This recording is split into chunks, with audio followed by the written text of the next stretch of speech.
نحمده ونصلي ونسلم على رسوله الكريم اما بعد اعوذ بالله السميع العليم من الشيطان الرجيم بسم الله الرحمن الرحيم قابل سعادت نام سامعین احتشام قرآن مجید فرقان حمید کے فوائد کے سلسلہ کے اندر آج ہم اپنی گفتگو کا آغاز کریں گے۔ قرآن ذی شان کی مثال ایسے دی جا سکتی ہے کہ جیسے سخی آدمی کی قسمیں ہوتی ہیں۔ ایک سخی وہ ہوتا ہے جو فقیر کو، غریب کو بلا کر دیتا ہے، اور ایک سخی وہ ہوتا ہے جو فقیر کے گھر جا کے دیتا ہے۔ کنواں جیسے بلا کر بندے کو پانی دیتا ہے، اور سمندر اور دریا آ کر پانی دیتا ہے۔ کعبہ معظمہ بھی سخی ہے اور قرآن کریم بھی، مگر فرق یہ ہے کہ کعبہ معظمہ کے پاس بھکاری جائیں گے اور وہاں سے جا کے فیض لیں گے، لیکن قرآن ذی شان کی یہ شان ہے کہ مشرق و مغرب میں، دنیا کے کونے کونے میں، گھر گھر جا کے یہ اپنا فیض اور اپنے فوائد پہنچا رہا ہے۔ اور ایسے لوگ جو بالکل ان پڑھ اور جاہل ہیں، قرآن ذی شان علماء ذی وقار کے ذریعے ان کو بھی فیض پہنچا رہا ہے۔ اور آج بالخصوص میڈیا کی اس ترقی کے دور کے اندر ہر گھر کے اندر قرآن پاک کی تلاوت، اس کی تفاسیر اور اس کے چرچے اور تذکرے ہو رہے ہیں۔ یہ بڑی ایجادی شان ہے قرآن ذی شان کے کہ وہ یوں بندوں کو نواز رہا ہے اور خالق ذی شان کا پیغام ہر ایک گھر کے اوپر دستک دے رہا ہے۔ دوسری بات یہ ہے کہ آفتاب، سورج وہ نور ہے جو آدھی زمین کو چمکاتا ہے، اور سورج کا کام صرف ظاہر کو چمکانا ہے اور اپنے سامنے والے کو چمکانا ہے، اور اگر پھر بادل آ جائیں تو سورج کی روشنی پھیکی پڑ جاتی ہے، کبھی سورج کو گرہن بھی لگ جاتا ہے، اور دن بھر یہ تین پلٹے کھاتا ہے، طلوع ہوتا ہے، استوا پہ، زوال پہ آتا ہے، پھر غروب ہو جاتا ہے، اور صبح و شام کو ہلکا ہوتا ہے اور دوپہر کو پھر تیز ہو جاتا ہے۔ لیکن قرآن ذی شان آسمان ہدایت کا وہ چمکتا دمکتا سورج ہے جو بیک وقت سارے عالم کو چمکا رہا ہے، اور یہ فقط ظاہر کو نہیں بلکہ دل و دماغ کو بھی اور انسان کی روح کو بھی منور کر رہا ہے، اس کے باطن کو بھی چمکا رہا ہے۔ اس کی روشنی جیسے میدانوں پر پڑ رہی ہے، اسی طرح اس کی روشنی پہاڑوں، غاروں میں اور تہ خانوں میں، غرض کی ہر جگہ پہنچ رہی ہے۔ نہ کبھی اس کو گرہن لگے، نہ کوئی بادل اس کی روشنی کو ڈھک سکے۔ اس کی شعاعیں بڑی سے بڑی تاریک گھٹاؤں کو بھی چیر کر اپنا کام کرتی ہیں۔ اس لیے رب ذوالجلال قرآن ذی شان میں ارشاد فرماتا ہے، انزلنا الیکم نورا مبینا، اور ہم نے تمہاری طرف ایسا نور بھیجا ہے جو روشن کرنے والا اور ظاہر کرنے والا ہے۔ یہ انسان کی روح کو بھی چمکاتا ہے، اور دنیا تو دنیا، قبر کے اندر بھی اس اپنے تلاوت کرنے والے، اس کے فوائد کا ذکر انشاءاللہ آگے ہوگا، اپنے تلاوت کرنے والے کو وہاں بھی بے یار و مددگار نہیں چھوڑتا، اور پھر آخرت میں تو اس کے نور کی، اس کی چمک کی اور اس کے فائدوں کی شان دیکھنے والی ہوگی۔ نمبر 3، آج ہم لوگ اپنی بے علمی کی وجہ سے قرآن کریم کے فیوز و برکات کو محدود سمجھتے ہیں۔ بعض لوگوں نے تو اپنے عمل سے ثابت کر دیا ہے کہ قرآن پاک فقط اس لیے آیا ہے کہ اس کو پڑھ کر دم کر لیا جائے اور گھر میں برکت کے لیے تلاوت کیا جائے، یا جب کوئی مرنے لگے تو اس کے قریب سورہ یاسین کو پڑھ لیا جائے، یا موت کے بعد اس کو ایصال ثواب کے لیے پڑھ لیا جائے۔ یہ بات نہیں ہے۔ قرآن ذی شان عمل کرنے کے لیے آیا ہے۔ یہ دنیا کے اندر رحمت کا ایسا نظام لے کے آیا ہے، ایسا قانون لے کے آیا ہے کہ جو کوئی اس کے قوانین پہ عمل کرے گا، دنیا اور آخرت میں بھلائیاں اس کے دامن کے اندر آئیں گی اور بھلائیوں سے اپنے دامن کو بھر لے گا۔ قرآن عزیز شان کی بے شک پڑھنے کی بھی برکات ہیں، اس کے سننے کی بھی برکات ہیں، اس کے اشارے ثواب کرنا بھی اس کا حق ہے اور سچ ہے، اس کے اندر کوئی فرق نہیں ہے، لیکن اس سے کہیں بڑھ کے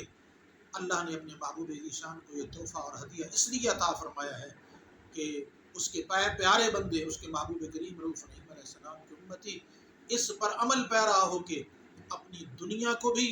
اپنے لیے بہتر بنا لے اور جنت نظیر بنا لے اور اپنی آخرت کی بھی بہتری کا انتظام کر لے۔ جہاں قرآن عزیز شان دنیا کے اندر ہمیں فائدے پہنچاتا ہے، اسی طرح حدیث شریف کے اندر آتا ہے کہ اگر کسی گھر کے اندر سورہ بقرہ پڑھی جاتی ہے تو وہ گھر شیطان سے اور چوری وغیرہ سے محفوظ رہتا ہے۔ لہٰذا جس گھر کے اندر جنات کی بیماریاں ہوں وہاں ہر روز اگر اس سورہ مبارکہ کو تلاوت کیا جائے تو شیطان اور جنات اس گھر کو چھوڑ دیتے ہیں۔ قیامت کے دن سورہ بقرہ اور سورہ آل عمران، دیکھیے اس کی فیض و برکات کو۔ سورہ بقرہ کے بعد آنے والی سورہ مبارکہ سورہ آل عمران ہے۔ اللہ کے محبوب کریم علیہ السلام نے فرمایا کہ یہ دونوں سورتیں یعنی سورہ بقرہ اور سورہ آل عمران لوگوں پر قیامت والے دن سایہ کریں گی، جبکہ اس دن کوئی اور سایہ نہیں ہوگا، دنیا فنا ہو جائے گی، تباہ و برباد ہو جائے گی۔ اللہ رب العزت کی ذات پاک کے محبوب نے فرمایا سایہ بھی کریں گی اور وہاں آخرت میں اپنے پڑھنے والے کو بے یار و مدد کے بغیر نہیں چھوڑیں گی، بلکہ اس کی شفاعت بھی کریں گی جو دنیا میں ان دونوں کو تلاوت کرنے والا اور پڑھنے والا تھا۔ اور پھر ارشاد فرمایا جو شخص آیت الکرسی کو سوتے وقت پڑھ لیا کرتا ہے، فرمایا اس کا گھر آگ لگنے سے اور چوری ہونے سے محفوظ رہے گا۔ اسی طرح سورہ اخلاص قل هو اللہ احد، اس کا ثواب تہائی قرآن مجید کے برابر ہے، یعنی جو بندہ اس کو 3 بار پڑھ لیتا ہے اللہ کی ذات پاک پورے قرآن عزیز شان کے ختم یعنی پورے قرآن کے پڑھنے کا ثواب اس کے نامہ اعمال کے اندر لکھ دیتا ہے۔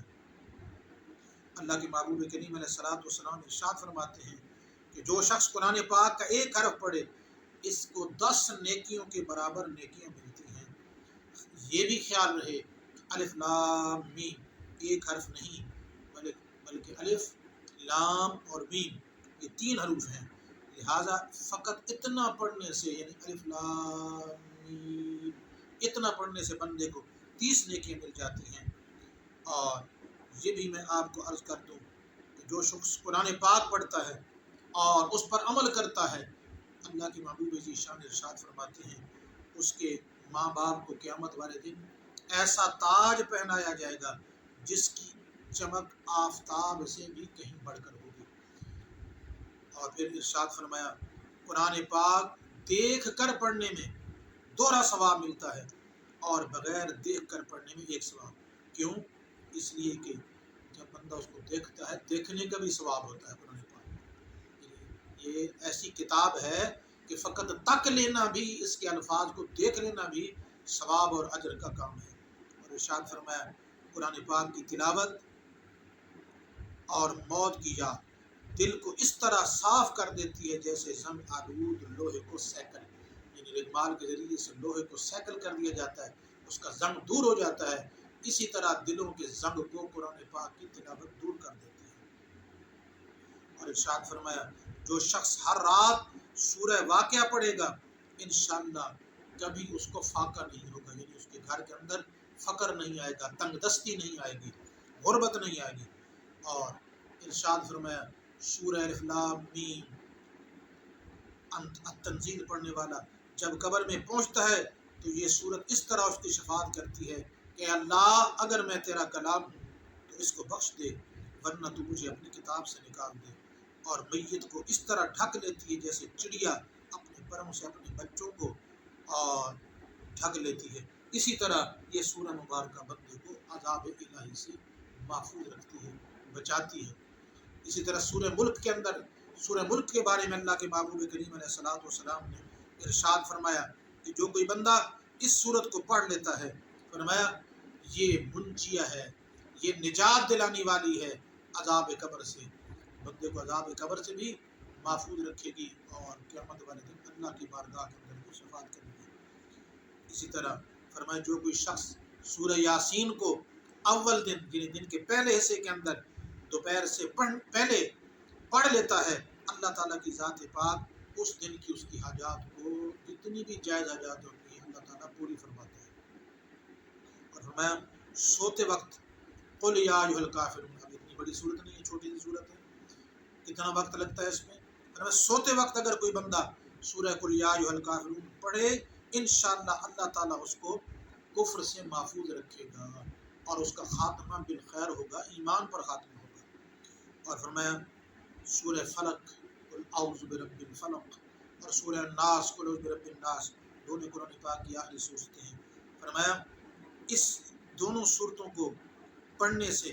آندھی اور اندھیری دور ہو جاتی ہے اور اس کو پابندی سے پڑھنے والا انشاءاللہ جادو سے محفوظ رہے گا۔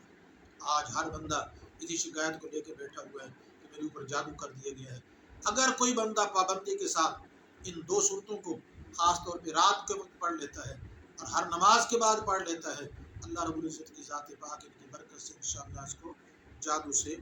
محفوظ رکھے گا۔ اسی طرح سورہ فاتحہ بہت ساری جسمانی اور روحانی بیماریوں کی دوا ہے۔ اسی طرح اللہ کے محبوب کریم علیہ السلام نے